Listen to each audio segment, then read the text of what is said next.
Hello students, welcome back to knowledge educate. Knowledge এডুকেটে তোমাদের সবাইকে পুনরায় স্বাগতম জানাই। আজকের ক্লাসে আমি ক্লাস 9 এর জীবন বিজ্ঞানের সেকেন্ড সাবমিটিভের সাজেশন দিতে চলেছি। অর্থাৎ কোন প্রশ্নগুলো তোমরা পরীক্ষার জন্য খুব ভালো করে করবে, কোন জায়গাগুলো খুব ভালো করে দেখে যাবে, কোনগুলো পড়লে পরীক্ষায় 100% কমন আসার সম্ভাবনা, সেই প্রশ্নগুলো আজকে তোমাকে বলতে চলেছি। দেখো, এই প্রশ্নগুলো বলার আগে কয়েকটা কথা তোমাকে আমি বলে দিই। দেখো, তোমাদের যে প্রশ্ন হবে সেটা স্কুলের টিচাররা করবেন। এবারে বেশিরভাগ স্কুলের টিচাররা করেন, কয়েকটা স্কুলে কি করে না, প্রশ্ন কিনে আনে। ঠিক আছে, সে যাই হোক, যদি তোমাদের স্কুলের টিচার প্রশ্ন করে থাকেন, তাহলে তোমার স্কুলে যদি কোনো সাজেশন দিয়ে থাকেন, সেই সাজেশন সবার আগে করবে, কারণ উনি তোমার প্রশ্ন করছেন। ঠিক আছে। দ্বিতীয়ত, এই যে সাজেশনটা, এখানে যেমন মানে দেখো, অনেক স্কুল আছে, অনেক রকম স্কুল যেমন আছে, অনেক ধরনের প্রশ্ন হয়। কোন স্কুলে কঠিন প্রশ্ন করবে, কোন স্কুলে মাঝারি প্রশ্ন করবে, আবার কোন স্কুলে সোজা প্রশ্ন করবে। দেখো, এই সাজেশনটা সবার জন্য। সেটার জন্য তোমাকে এই সাজেশনে আমি যে কথাগুলো বলবো সেগুলো অনেক গুরুত্ব সহকারে শুনতে হবে। সেই আমার যে কথাগুলো সেগুলো তোমাকে গুরুত্ব সহকারে শুনতে হবে এই কারণেই, কারণ এখানে আমি তোমাকে বলবো যে এই যে প্রশ্নটা, এটা কিন্তু ঘুরিয়ে আসতে পারে। যদি তোমাদের স্কুলে একটু কঠিন প্রশ্ন হয়, তাহলে কিন্তু এটাকে ঘুরিয়ে দিতে পারে। কিভাবে ঘুরিয়ে দিতে পারে সেটাও আমি বলে দেবো। ঠিক আছে, তাহলে তুমি সাজেশনটা যেমন করবে, তার সাথে সাথে আমার কথাগুলো শুনলে তবেই তুমি 100% ফল পাবে। ঠিক আছে, তো চলো শুরু করা যাক। একদম খুব ভালো করে পড়াশোনা করো। এই সাজেশনগুলো মানে এই যে প্রশ্নগুলো খুব ভালো করে পড়ো, কারণ এই প্রশ্নগুলো আংবাং কোনো প্রশ্ন নয়। এই প্রশ্নগুলো প্রিভিয়াস ইয়ারে তোমাদের যে দাদা দিদিরা তারা যে পরীক্ষা দিয়ে গেছে, সেই সমস্ত স্কুলে বারবার কমন হয়ে এসেছে, এবং এই প্রশ্নগুলোই আসে, এবং এই প্রশ্নগুলো তোমাদের বেলাতেও আসবে।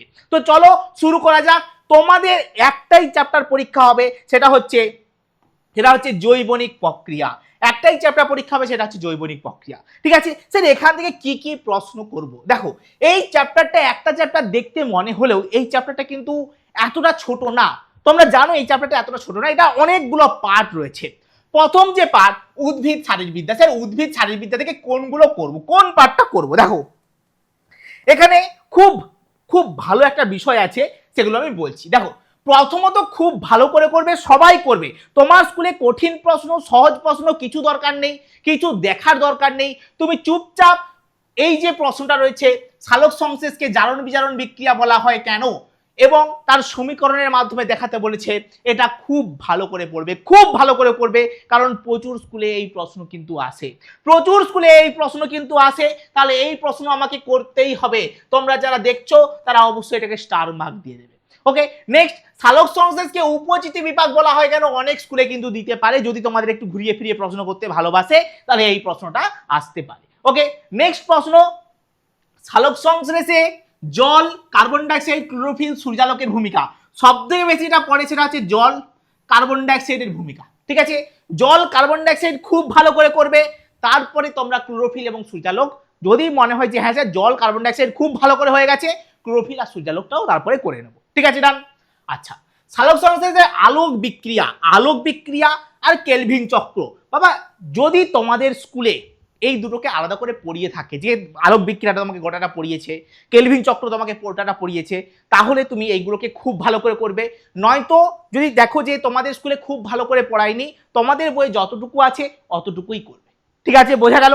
এই দুটোর মধ্যে একটা আসার চান্স খুবই বেশি, এই দুটোর মধ্যে একটা আসার চান্স খুব বেশি। ওকে, সালোক সংশ্লেষের তাৎপর্য লিখতে বলেছে, খুব ভালো করে করবে, যে কোনো স্কুলে এটা আসতে পারে। আচ্ছা, সালোক সংশ্লেষকে অঙ্গার আত্মীকরণ বলা হয় কেন? খুব খুব খুব ইম্পর্টেন্ট।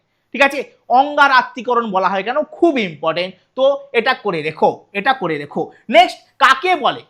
আচ্ছা, এখানে কাকে বলে থেকে তোমাকে কাকে বলে এবং ওটা সম্বন্ধে তোমাকে ডিটেলস পড়তে হবে। সেটা কি কি স্যার? ফটোলাইসিস। এই যে প্রশ্নটা, ফটো ফসফোরাইলেশন, খুব ভালো করে পড়বে। যাদের একটু ঘুরিয়ে ফিরিয়ে প্রশ্ন আসে, যাদের একটু মাঝারি থেকে একটু কঠিন প্রশ্ন আসে, তাদের কিন্তু এই প্রশ্নটা খুব আসে। ঠিক আছে, আচ্ছা। নেক্সট, এটিপি কে কেন এনার্জি কারেন্সি বলা হয়? এটা আসতেও পারে, নাও আসতে পারে। আচ্ছা, বাষ্পমোচন নিয়ন্ত্রণকারী বাহ্যিক আভ্যন্তরীণ শর্তাবলী খুব ভালো করে করবে বাবু। এখান থেকে এইভাবে প্রশ্ন আসবে না, ঘুরিয়ে প্রশ্ন দেবে, বলবে যে কিভাবে আলো সালোক সংশ্লেষকে কিভাবে আলো বাষ্পমোচন নিয়ন্ত্রণ করে, কিভাবে তাপ বাষ্পমোচনকে নিয়ন্ত্রণ করে। এইভাবে ঘুরিয়ে ফিরিয়ে কিন্তু প্রশ্ন তোমাকে দেবে, ঠিক আছে। আচ্ছা, বাষ্পমোচনকে কেন প্রয়োজনীয় ক্ষতিকারক পদ্ধতি বলা হয়? তোমার হাতে জোর আছে, যত জোর আছে তত জোরে তুমি যতগুলো পারবে স্টার দিয়ে দাও। এটা কিন্তু বেশিরভাগ স্কুলে আসতে চলেছে, এটা কিন্তু বেশিরভাগ স্কুলে আসতে চলেছে। ওকে, আচ্ছা, এটা প্রশ্নটা এইভাবে আসবে তার কোনো মানে নেই। ওখানে প্রশ্ন এটাও আসতে পারে যে বাষ্পমোচনকে কেন ক্ষতিকারক পদ্ধতি বলা হয়, বাষ্পমোচনের ক্ষতিকারক দিকগুলো কি কি, বলবে যে বাষ্পমোচনের কি কি লাভ আছে, ঠিক আছে, গুরুত্ব কি। এই প্রশ্ন থেকেই তুমি সমস্ত প্রশ্নের উত্তর দিতে পারবে, ঠিক আছে। চলো নেক্সট, রসের উৎস সংক্রান্ত ডিকসন জলির মতবাদ। এটা একটু করে রাখবে, কারণ অনেক স্কুলে এটা কিন্তু আসতে চলেছে। এটা একটা ভীষণ কমন প্রশ্ন, যেটা সমস্ত টিচারদের খুব ফেভারিট একটা প্রশ্ন, ঠিক আছে। পার্থক্য লিখতে বলেছে আলোক দশা এবং অন্ধকার দশা, ব্যাপন ও বিশ্রাবণ, দুটো পার্থক্য খুব ভালো করে করবে, একটা পার্থক্য আসার চান্স খুব বেশি।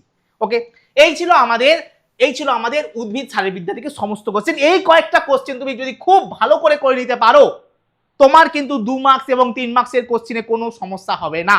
এবার তুমি বলবে স্যার 5 মার্কসের কোশ্চেন কি হলো ব্যাপারটা? দেখো, তোমাদের প্রশ্ন আসবে 2 মার্কসের এবং 5 মার্কসের। এই যে 5 মার্কসের কোশ্চেন 5 মার্কসের এরভাবে আসবে না। ছবি এলে যদি 5 মার্কস আছে ডাইরেক্ট ছবি আসবে, নয়তো যদি প্রশ্ন আসে তাহলে 2 + 3, 3 + 2 এভাবে আসবে। তাহলে আমাকে 2 মার্কস এবং 3 মার্কসের প্রশ্ন যদি আমরা খুব ভালো করে নেই, তাহলে আমাদের 5 মার্কসের প্রশ্ন হয়ে গেল, ঠিক আছে। এইভাবে এই প্রশ্নগুলোকে তুমি খুব ভালো করে যদি রেডি করতে পারো, তাহলে তোমার একটাও প্রশ্ন আটকাবে না, এটা আমি গ্যারান্টি দিচ্ছি। একটাও প্রশ্ন আটকাবে না, তুমি প্রত্যেকটা প্রশ্নে ছক্কা মেরে দিয়ে আসবে, এইটুকু আমি বলতে পারছি, ঠিক আছে। এইটুকু আমি জোরের সঙ্গে বলতে পারি। ওকে, চলো নেক্সট। শ্বসন, স্যার শ্বসন থেকে কি পড়বো? স্যার পার্থক্য পড়বো সবাত শ্বসন এবং অবাত শ্বসনের পার্থক্য। কি পড়বো স্যার? সবাত শ্বসন এবং অবাত শ্বসনের পার্থক্য, শ্বসন আর দহনের পার্থক্য। বেশি গুরুত্বপূর্ণ হচ্ছে সবাত এবং অবাত শ্বসনের পার্থক্য, সবাত এবং অবাত শ্বসনের পার্থক্য বেশি গুরুত্বপূর্ণ।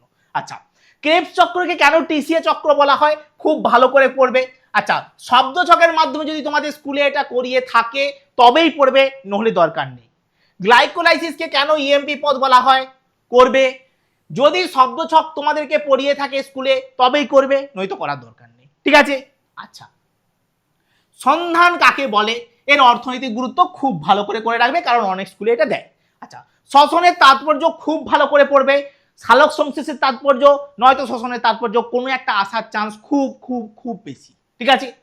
আচ্ছা, মানুষের শ্বাসকার্যে সাহায্যকারী দুটি শ্বাসপেশির নাম 1 নম্বরে আসতে পারে, 2 নম্বরেও আসতে পারে। মানুষের নিঃশ্বাস এবং প্রশ্বাস ক্রিয়ার ঘটনাগুলি রেখচিত্রের মাধ্যমে লিখতে বলেছে, খুব গুরুত্বপূর্ণ একটা প্রশ্ন, অনেক স্কুলে এই প্রশ্ন আসবে। কোনো ব্যক্তি যদি অতিরিক্ত ধূমপান করেন তবে তার কি রকম সমস্যা হতে পারে, এটাও খুব গুরুত্বপূর্ণ একটা প্রশ্ন, খুব গুরুত্বপূর্ণ একটা প্রশ্ন। অবশ্যই করবে, অবশ্যই এগুলো করতে হবে, ঠিক আছে। চলো নেক্সট, আর কি প্রশ্ন করব? পুষ্টি থেকে স্যার কি কি প্রশ্ন করব? দেখো, এই কয়েকটা প্রশ্ন বলবো, এগুলোই তোমাকে করতে হবে, দেখো, প্রথমত স্বভোজী পুষ্টি কাকে বলে? এটা করতেও পারো, নাও করতে পারো, কিন্তু পরের কোশ্চেনটা খুব ভালো করে করতে হবে।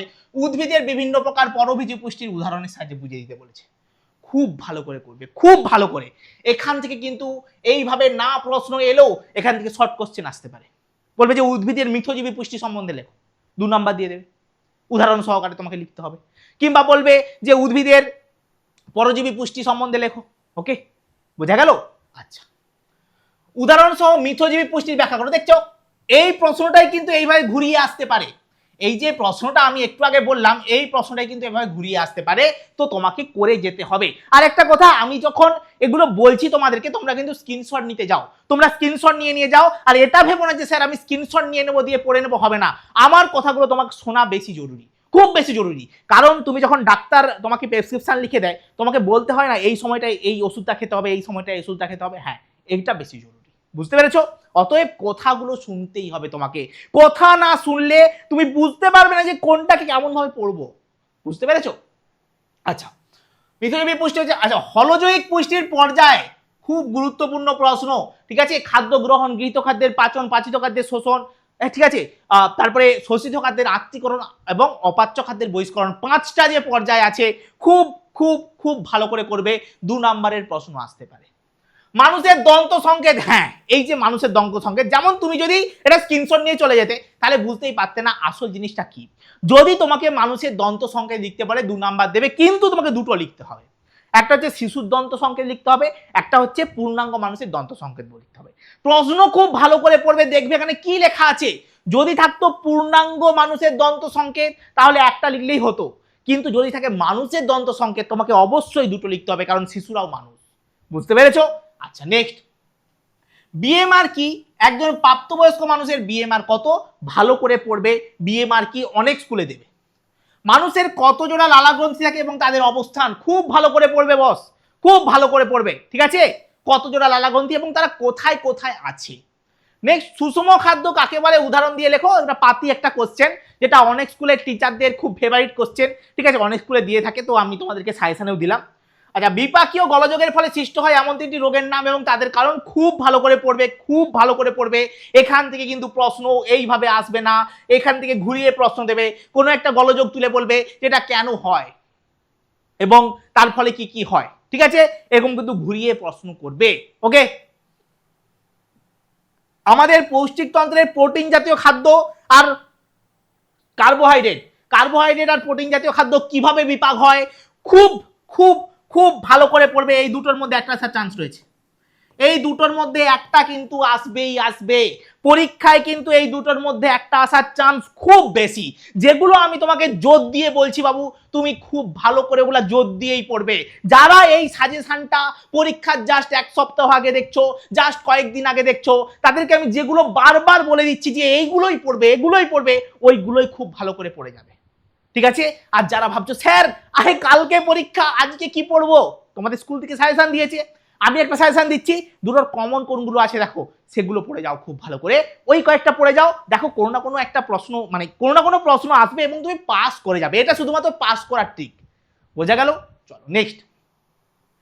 ওকে, আচ্ছা, পিত্তরসকে পাচক রস বলা হয় কেন? আচ্ছা, বলা হয় কেন? আচ্ছা, পিত্তরসে কোনো উৎসেচক থাকে না, তাও কেন যে পাচক রস বলা হয়, এটা অ্যাকচুয়ালি কোশ্চেন। পৌষ্টিকতন্ত্রের ছবি বাবু খুব ভালো করে করবে। এখানে এইবারে কিন্তু অনেকগুলো ছবি করতে হবে। 1 নম্বর ফার্স্ট কোশ্চেন হচ্ছে পৌষ্টিকতন্ত্রের ছবি, খুব ভালো করে করবে। নেক্সট স্যার সংবহন থেকে করব আমরা হৃৎপিণ্ডের ছবি খুব ভালো করে করব। আর কি কি প্রশ্ন পড়বো সংবহন থেকে? পার্থক্য, শিরাধমনী, একদম very very very very important, যতগুলো ভেরি লাগাতে পারো লাগিয়ে দাও। মুক্ত বদ্ধ সংবহনতন্ত্র মোটামুটি ইম্পর্টেন্ট। প্রতি প্রকার শ্বেত রক্তকণিকার কাজ very very important, very very important. কারণ কি স্যার, এখান থেকে শর্ট কোশ্চেন দেবে, ঠিক আছে? নেক্সট, সার্বিক দাতা এবং সার্বিক গ্রহিতা কাকে বলা হয়? এরকম করে প্রশ্ন করবে না, ঘুরিয়ে প্রশ্ন করবে। বলবে ও গ্রুপকে কি বলা হয়, কেন বলা হয়, ঘুরিয়ে প্রশ্ন করতে পারে। নেক্সট, রক্তের শ্রেণীবিভাগের গুরুত্ব লেখো। এবি অসঙ্গতি কি, খুব ভালো করে পড়বে, প্রশ্ন ঘুরিয়ে দেবে। কেমন করে ঘোরাবে? বলবে যে কোনো ব্যক্তিকে রক্ত দেওয়ার আগে ব্লাড টেস্ট গুরুত্বপূর্ণ কেন, ঘুরিয়ে প্রশ্ন দেবে। এই ঘুরিয়ে প্রশ্নগুলোকে তখনই তুমি চিনতে পারবে যখন তুমি মুখস্থ না করে জিনিসগুলোকে বুঝে বুঝে পড়বে। আশা করছি তোমরা বুঝেই পড়েছো এবং খুব ভালো করে পড়েছো, ঠিক আছে? চলো নেক্সট, এরিথ্রোব্লাস্টোসিস ফিটালিস কি, খুব ভালো করে পড়বে। যাদের একটু কোশ্চেন আছে তাদের কিন্তু এই কোশ্চেনটা আসবেই। আর যারা এখনো পর্যন্ত লাইক করনি, লাইক কোথায় বস, লাইক করে দাও, ঝটপট লাইক করে দাও, ঝটপট করে লাইক করে দাও। আর যদি তুমি নতুন হয়ে থাকো অবশ্যই সাবস্ক্রাইব করে নাও, কারণ তোমাদের পরবর্তীকালে তোমাদের এই চ্যানেলটা প্রচুর কাজে আসবে। ঝটপট সাবস্ক্রাইব করো আর লাইক করো, তারপরে বাকি প্রশ্ন হবে, ঠিক আছে? চলো, করে দিয়েছো? চলো, আচ্ছা, রক্তদঞ্চন পদ্ধতির ব্যাখ্যা করো ভাই। যতগুলো স্টার দিতে পারবে, তোমার হাতে যত ক্ষমতা আছে, যতগুলো স্টার দিতে পারবে দিয়ে দাও। এই প্রশ্ন আসছে। আর যাদের একটু কঠিন প্রশ্ন আছে, হৃৎপিণ্ডের কলা আর হচ্ছে কোপাটিকা সংযোগী কলাগুলোর নাম অবস্থান একটু ভালো করে রাখবে। এটা যাদের কঠিন প্রশ্ন আছে একটুখানি, ঠিক আছে, তারা ওটা করবে। চলো নেক্সট রেচন থেকে কি করব? নেফ্রনের চিত্র খুব ভালো করে করব। আচ্ছা, আর কি করব? উদ্ভিদের রেচনের পদ্ধতি খুব গুরুত্বপূর্ণ, পরীক্ষায় আসার চান্স খুবই বেশি। উদ্ভিদের রেচন পদার্থগুলি গুরুত্ব, বিভিন্ন প্রকার প্রাণীদের রেচন অঙ্গ। উদ্ভিদের রেচন পদার্থের গুরুত্ব, এখান থেকে শর্ট কোশ্চেন আসবে। প্রাণীদের বিভিন্ন প্রকার রেচন অঙ্গ, এখান থেকেও শর্ট কোশ্চেন আসবে। ওকে, আচ্ছা, গ্লোমেরুলিয়া পরিশ্রুতকে মূত্র বলা হয় না কেন? যাদের কঠিন কোশ্চেন আছে তাদের এই কোশ্চেনটা আসবে। রেচনে যকৃৎ, ত্বক এবং ফুসফুসের ভূমিকা লেখো। যে কোনো একটা পড়বে, 2 নম্বরের কোশ্চেন দেবে, আসার চান্স খুব বেশি, ঠিক আছে? চলো নেক্সট, ব্যাস খতম। এই মাত্র কয়েকটা প্রশ্ন যদি খুব ভালো করে তুমি করতে পারো, তাহলে তোমার ক্লাস 9-এ সেকেন্ড সাবমিটিভের নাম্বার কেউ কাড়িয়ে নিতে পারবে না, একটা নাম্বারও বাইরে যাবে না। ঠিক আছে স্যার, বড় কোশ্চেন তো হয়ে গেল, শর্ট কোশ্চেন কি করব? প্রশ্ন বিচিত্রা থেকে তুমি সুন্দর শর্ট কোশ্চেন করতে পারো। ঠিক আছে, প্রশ্ন বিচিত্রা ধরে শর্ট কোশ্চেন প্র্যাকটিস করো, আর বড় কোশ্চেনের জন্য এই প্রশ্নগুলোকে খুব ভালো করে পড়ো, খুব ভালো করে পড়ো, মন দিয়ে পড়ো। প্রশ্ন তোমার কমন আসতে বাধ্য এবং তুমি পরীক্ষায় নাম্বার পেতে বাধ্য। ঠিক আছে, তুমি যদি ক্লাস 9টাকে খুব ভালো করে পড়ো, ক্লাস 11-এ গিয়ে তোমার এতটাই সোজা লাগবে তুমি ভাবতে পারবে না। বুঝতে পেরেছো? ঠিক আছে, চলো, আশা করছি তুমি খুব ভালো করে পড়বে এবং পড়েছো। ঠিক আছে, তো চলো আজকের ক্লাস এখান পর্যন্তই, দেখা হচ্ছে নেক্সট ক্লাসে। আর যারা এখনো লাইক করোনি ঝটপট করে লাইক করে দাও, ঝটপট করে লাইক করে দাও। আজকের মতো টাটা।